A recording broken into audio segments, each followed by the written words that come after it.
सबसे पहला क्वेश्चन आज के दिन में, क्वेश्चन नंबर 14। इफन को अपने परिवार से भरपूर प्यार मिला था, इस कथन की समीक्षा कीजिए। जब भी ये वर्ड आता है समीक्षा कीजिए, तो सबको याद रखना कि समीक्षा करना यानी किसी के बारे में पूर्ण विवरण देना। समीक्षा करना, विस्तारित करना, समझाना, किसी के बारे में अपनी राय देना। इफन को अपने परिवार से भरपूर प्यार मिला था, यानी इफन एक जरगाम मुर्तजा वाला, ठीक। और टोपी शुक्ला को नहीं मिलता था, उसको डांट भी पड़ती थी। टोपी के मित्र इफन के परिवार के सभी सदस्य उससे बहुत प्यार करते थे। इफन की दादी जो उसको बहुत लाड दुलार करती थी, वह भी अपने अब्बू, अम्मी और बाजी, बड़ी बहन, छोटी बहन मुजत से बहुत प्यार करता था। सीधी सीधी बात है, अगर कोई इंसान प्यार कर रहा है तो उसको प्यार मिलेगा, और जो नहीं कर रहा है तो उसको कैसे मिल जाएगा। तो ये रूल है। अम्मी कभी कभार डांट मार लेती थी, डांट डपट हो जाती है, परंतु मारपीट नहीं होती। तो ये भी एक बहुत बड़ी अचीवमेंट है भाई। और बाजी भी फटकार देती थी, बड़ी बहन तो फटकार ही देती है, परंतु दादी ने उसका कभी दिल नहीं दुखाया।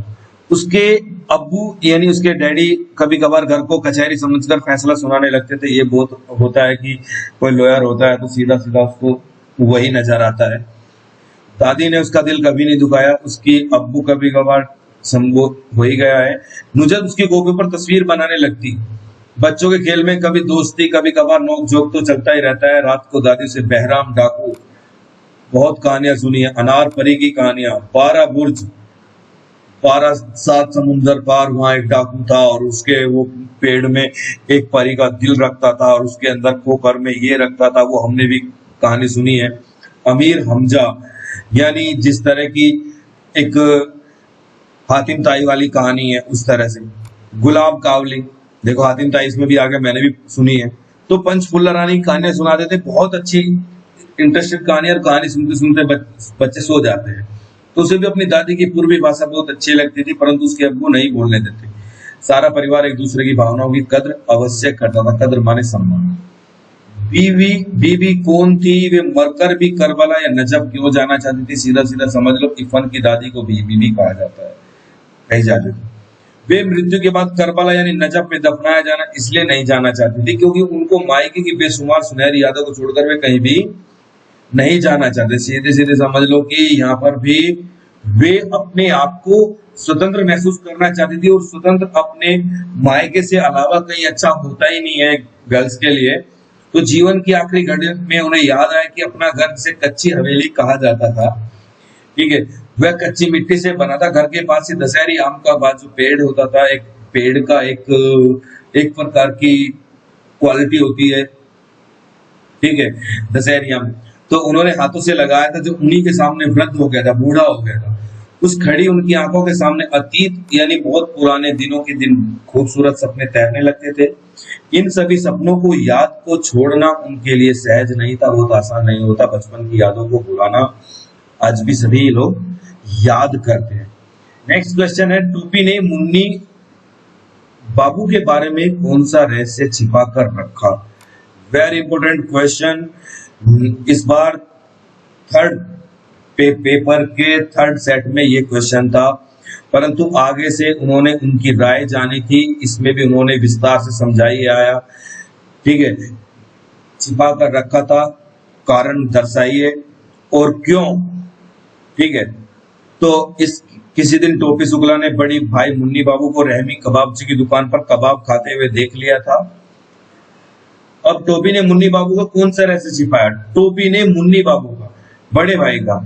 तो उन्होंने क्या है, रहीम कबाबची यानी एक हिंदू कबाब खाए, हम इस तरह की चीजें खाए तो घर में बहुत कलेश वगैरह मचता है।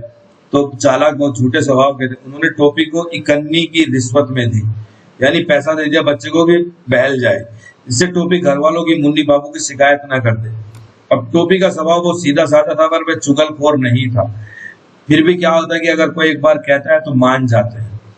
एक इकन्नी लेकर वह चुप हो गया। यदि वह घर में दादी या माँ से मुन्नी बाबू की शिकायत कर देता तो घर में कोहराम मचता, यानी झगड़ा होता, उसको डांट डपट पड़ती, परंतु उसके भोलेपन और निश्चलता से उसे ऐसे करने नहीं थे। बच्चे बहुत प्यारे होते हैं, छोटे बच्चे को अगर किसी बच्चे को प्यार से समझाए तो वो मान जाता है। तो जब इरफान से दोस्ती करने पर राम दुलारी ने उसकी जमकर पिटाई की तो मौका देखकर चालाक स्वभाव के मुन्नी बाबू ने अपनी कबाब खाने की बात टोपी पर मंड दी। अब एक तो वो पहले से ही पिट रहा है क्योंकि वो उसने इरफान इरफान का किस जो शब्द यूज किया, अपनी माँ को उसने अम्मी बोल दिया। ऊपर से भाई ने भी, मुन्नी बाबू ने भी, उसने बड़े भाई ने भी उस पर छोटी बात रख दी। तो टोपी पिटा बहुत अच्छे से। मुन्नी बाबू ने उम्र में छोटा था, इस तरह की होशियारी से सच को झूठ और झूठ को सच साबित करना उसे नहीं आता। हम लोग ही तो सिखाते हैं, बड़े ही तो सिखाते हैं बच्चों को झूठ बोलना, नहीं तो बच्चे थोड़े सीखते हैं। अब हम उसे छुपाना भी सिखा देंगे। अब हम उसे बड़े कि बेटा ऐसे नहीं बोलते, वैसा बोलते हैं, ये नहीं सोचते कि उसको हम कितना गलत रास्ते पर हम ही लोग उसे डाल देते हैं। नेक्स्ट क्वेश्चन, टोपी शुक्ला के घर में बूढ़ी नौकरानी के को टोपी के प्रति प्रेम और सहानुभूति क्यों थी? क्योंकि घर का नौकर भी समझता है इस बच्चे के घर में, इस बच्चे के साथ इस घर में कितना अन्याय हो रहा है। तो टोपी शुक्ला के घर में उसकी बूढ़ी नौकरानी सीता को भी टोपी से सच्ची सहानुभूति थी, उसका सुख दर्द समझती थी। दुख दर्द तो सभी समझते हैं। सीता के पल्लू में छिप जाता छोटा बच्चा था तो उसके उसे भले उसे नौकरानी, परंतु क्या है, सीता को घर के सभी छोटे बड़े डांट लिया करते थे, वैसे टोपी को डांटते थे। तो दोनों को डांटने वाले तो दोनों एक साथ तो मिलेंगे ही मिलेंगे। तो टोपी को भी घर के सभी क्या करते थे,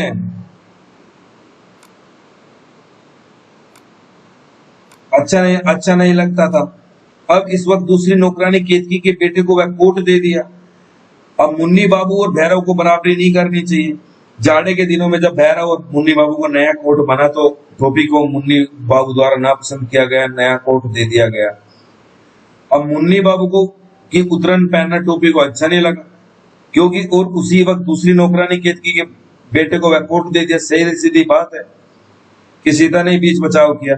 अगर किसी बच्चे को किसी बड़े भाई का कपड़े दिए जाएंगे तो सीधा उतरा नहीं समझेगा। हाँ, अपनी मर्जी से पहन ले वो बात अलग है, पर सबके सामने बोला जाए पहनने के लिए तो बहुत बुरा लगता है। ठीक है, तो एक कहने का तरीका होना चाहिए, परंतु क्या है कि कोई तरीका बहुत ये सेंस नहीं ढूंढते। इसमें बार बार बताया कि सहानुभूति क्यों थी, तो इससे इसका सारांश जुड़ा हुआ है कि जब मुन्नी बाबू और भैरव की बराबरी नहीं करनी चाहिए। क्यों? क्योंकि वो छोटा है तो क्यों नहीं बराबरी करे, बड़ों को तो देख करके सीखते हैं। ठीक है, तो इस तरह का तो ये तरीका बिल्कुल गलत है। नेक्स्ट क्वेश्चन है, इरफान की दादी जमींदार की बेटी थी। जमींदार मैंने बताया एक रसूखदार इंसान होता है जो काफी जमीन वगैरह खेती करते हैं, किसानों से जिनके पास काफी जमीनें होती हैं उनको जमींदार कहा जाता है। अपने ससुराल के वातावरण में स्वयं को ढालने में उन्होंने किन असुविधाओं का सामना करना पड़ा? उदाहरण देकर के स्पष्ट कीजिए। ये वर्ड आपको हर क्वेश्चंस में मिलेगा, इसको देकर के आपको उलझाएगा और 5 नंबर रख के आपको लालच दिखाएगा। बोर्ड के क्वेश्चंस में बच्चों को उदाहरण देकर स्पष्ट करें, उदाहरण देकर स्पष्ट करें, उदाहरण देकर वास्तविकता बताएं, उदाहरण देकर अपने साक्ष्य प्रस्तुत करें, उदाहरण देकर अपने विचार रखें, अपनी राय रखें, व्यक्त करें। ठीक है, इस तरह के क्वेश्चंस में लास्ट में लाइन में डाल करके किसी भी क्वेश्चन के आगे लगा करके बच्चे उलझ जाते हैं। इसके लिए मैं उदाहरण कहां से ढूंढूं? उसको सीधा सीधा समझ लोगे, अगर उसने क्वेश्चन को देखा है तो प्रॉब्लम होगी। अब इसको ऐसे भी देख सके, ससुराल के वातावरण में स्वयं को डालने में, अरे एक अपना घर होता है, वहां पर हर चीज की आजादी होती है, खाने पीने की, आने जाने की, हर किसी भी प्रकार की रोक टोक नहीं थी। इरफान की दादी जमींदार की बेटी थी, तो अब उसको रोक टोक किसी भी प्रकार से नहीं थी। दूध घी खाती हुई घर से आई थी, ससुराल में आकर उस दही के लिए तरस गई। जो घी पिलाई हुई काली हंडों में आसामियों के घर से आया करता था।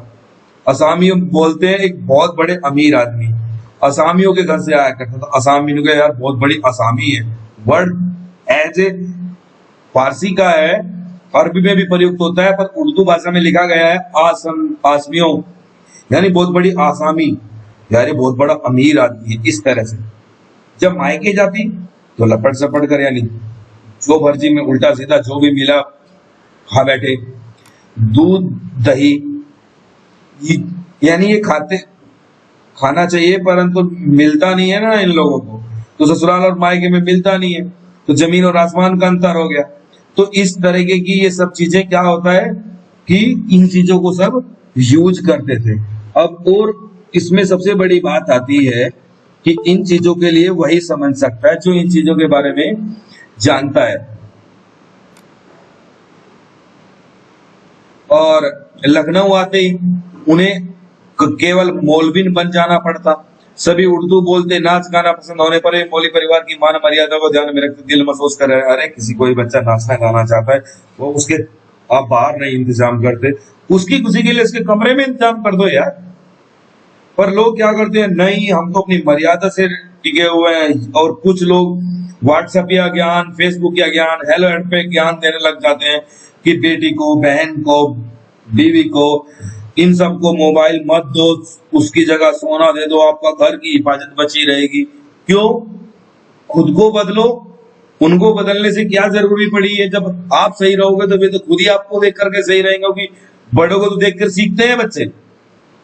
नमाज रोजे की पाबंद होते हुए जब तक जिंदा रही मायके की पूर्वी बोली बोलती रही।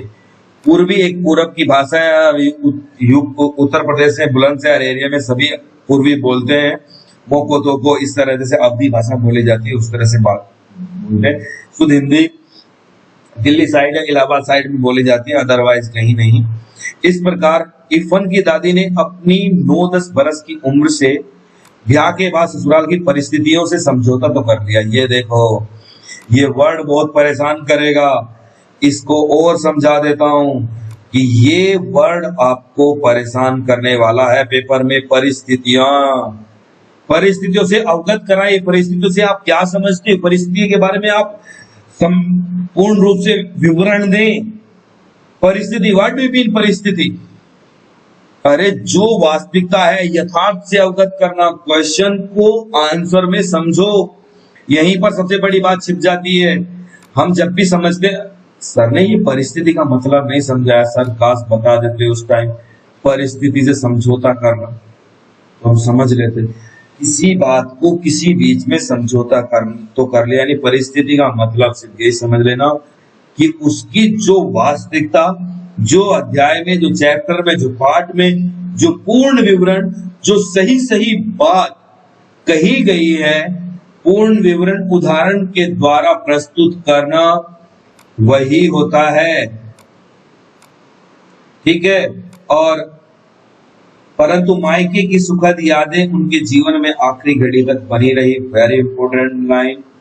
पिता के ऊंचे पद का अभिमान बच्चों की मन की पवित्रता को नष्ट कर देता है। ये सीधी सीधी बात है। कुछ बच्चे ऐसे बिगड़ जाते हैं, मेरे डैडी के अंडर में इतने लोग काम करते हैं, मेरे डैडी के अंडर में इतने काम करते हैं। मुझे तो नहीं लगता कि कोई राजनेता का लड़का भी होगा वो अभिमान करेगा, बहुत ज्यादा करते हैं।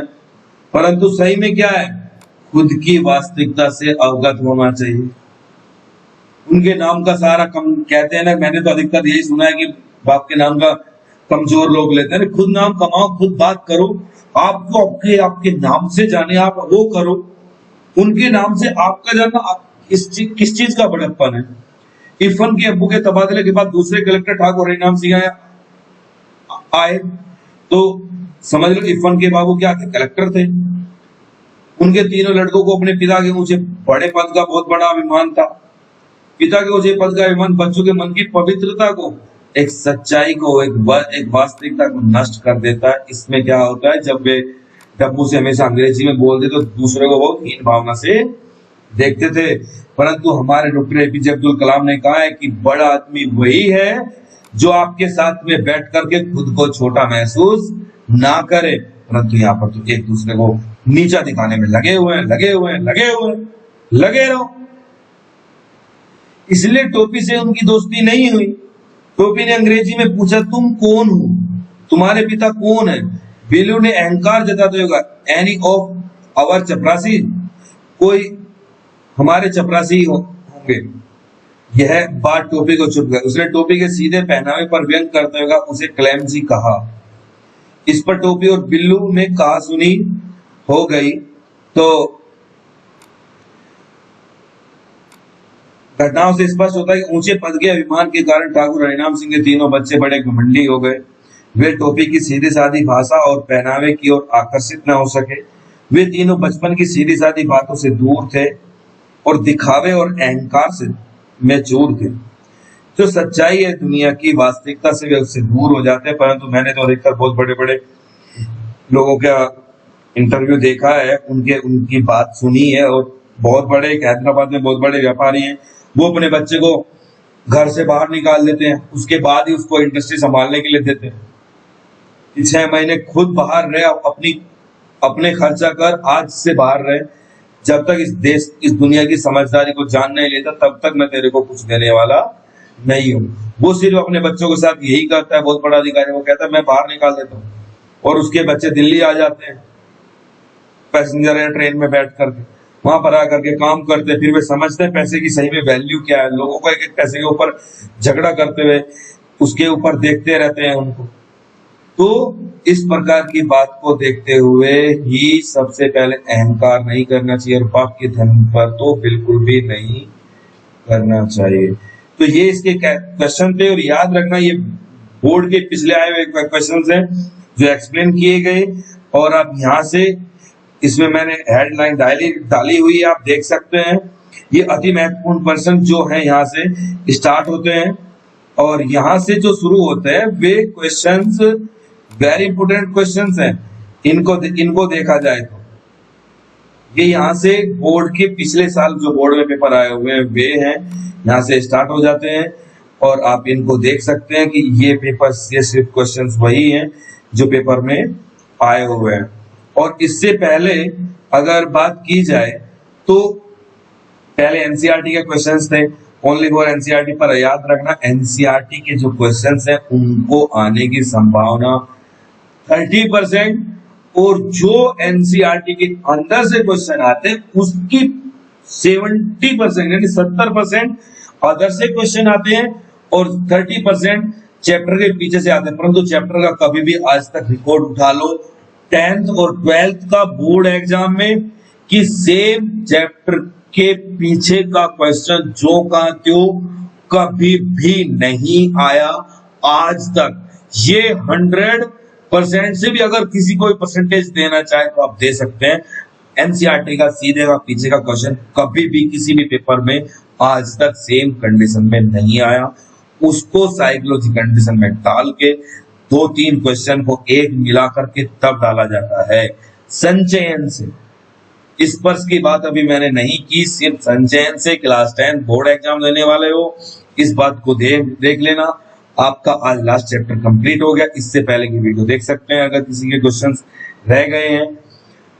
ठीक है, तो इन क्वेश्चनों को अपनी नोटबुक में बनाओ और इन्हें याद करो, अच्छे से देखो। Thank you very much. जय हिंद, वंदे मातरम।